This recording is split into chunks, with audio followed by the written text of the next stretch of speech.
Hi everyone, it's Mr. Monica again. Today we're going to continue with our story, The Wizard of Oz, by L. Frank Baum. Yesterday we read chapter 10, and in chapter 10 Dorothy finally got to meet the powerful Oz. And she asked if he could send her and Toto back to Kansas. And Oz told her before he would do anything for her, she had to do something for him. And he asks her to do something that she doesn't want to do. He asks her to kill the Wicked Witch of the West. Dorothy doesn't want to do it, but she really wants to go back to Kansas. Let's find out what happens. Chapter 11, The Many Faces of Oz. The next morning, the Scarecrow bravely entered the throne room. He was expecting to find the huge head. Instead, he saw a beautiful fairy.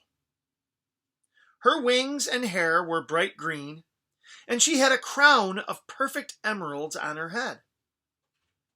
"I am Oz, the great and terrible," she said. "Who are you, and why do you wish to see me?" "I am a scarecrow with a head full of straw," came the reply. "I ask you to give me brains, so I will be like other men." Here's a picture of the scarecrow and that fairy.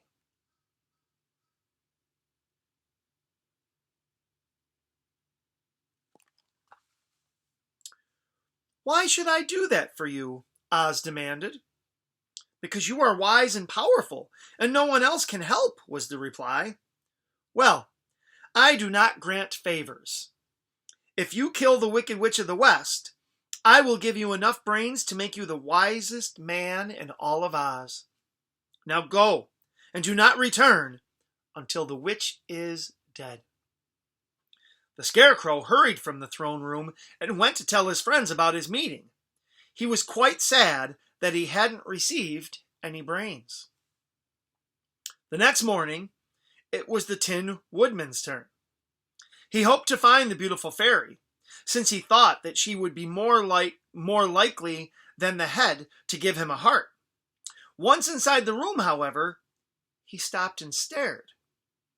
Upon the throne was a huge, shaggy beast.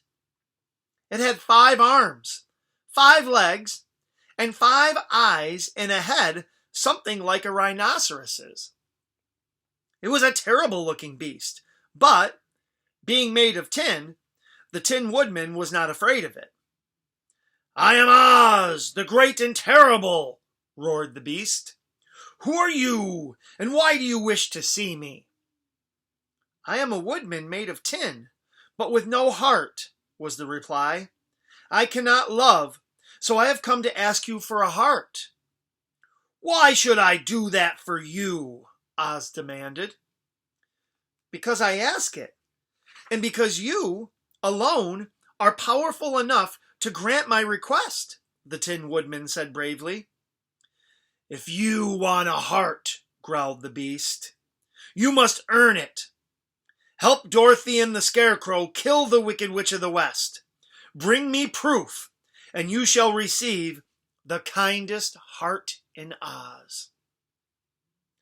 The Tin Woodman left and told his friends what Oz had said. So here's a picture of how Oz looked to the Tin Woodman.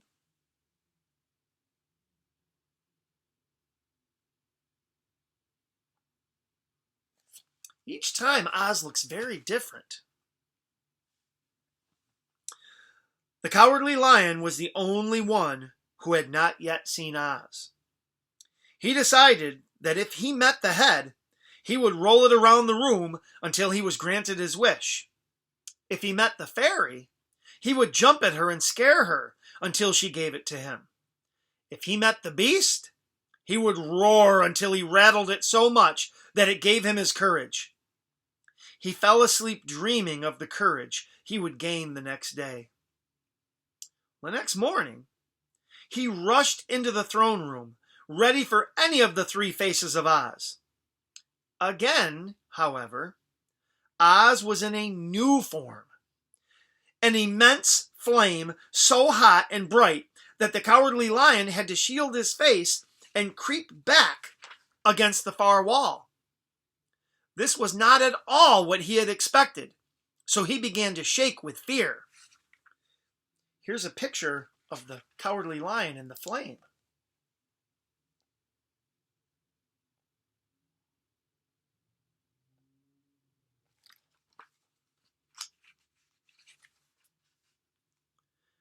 A quiet voice came from the ball.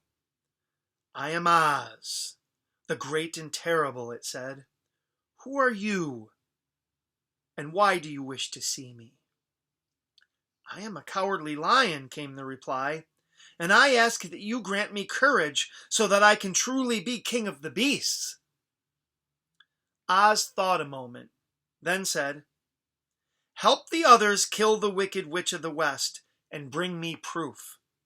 If you do not, you will remain a coward forever."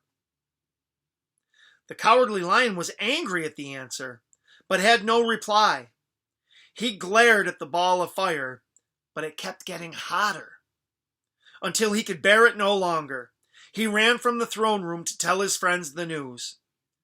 They were worried and upset, but decided that they must not quit. They had to at least try to kill the Wicked Witch of the West, so they began to prepare for their next journey. All right, my friends, that's the end of chapter 11. Wow. So all of Dorothy's friends have to work hard together if they're going to try to get anything that they want from the Great Wizard of Oz. We'll have to see how this turns out. Chapter 12 tomorrow is called The New Journey. I hope you enjoyed today's chapter. I'll see you soon, my friends.